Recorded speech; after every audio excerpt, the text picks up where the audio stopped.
Nah, kalau misalnya berbicara dari kubu 01 dan 03 ini siapa lagi Kang yang kira-kira bakal bergabung? Kalau misalnya Nasdem kan udah terang-terangan seperti itu.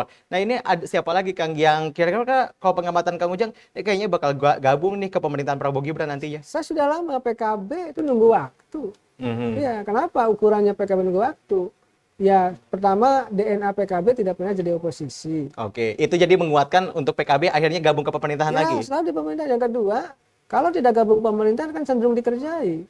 Ya, sekarang sudah ada suara-suara tuh misalkan Gus Ipul ya, Mhm. Saifullah Yusuf mengatakan perlu regenerasi di PKB. Nah, ini kan bahasa halus ingin mengganti kepemimpinan di PKB. Ini kalau Caiminnya ada di oposisi bisa selesai, tapi kalau masuk pemerintah kan ada perlindungan juga. Kalau tidak ada Oke. deal-deal politik.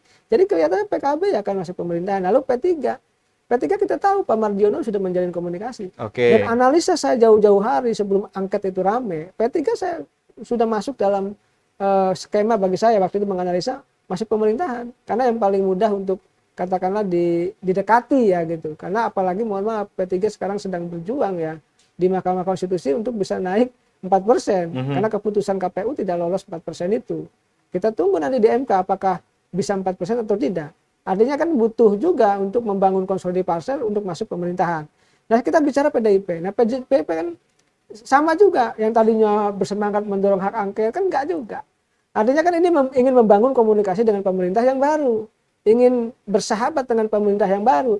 Tetapi apakah memang nanti bisa masuk koalisi pemerintahan atau menjadi oposisi, ya itu ada di tangan Ibu Megawati, kita tunggu saja. Tetapi kita lihat nanti pertemuan Prabowo dengan Megawati akan terjadi.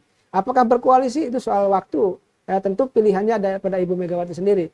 Lalu kita bicara PKS. PKS sudah menjalin komunikasi juga saya lihat, tetapi ya PKS-nya 50-50, masih setengah-setengah. Mungkin kalau dapat 2 menteri masuk, tapi kalau dapat 1 menteri juga rugi PKS-nya. Bisa jadi ya setengah-setengah lah kalau PKS itu.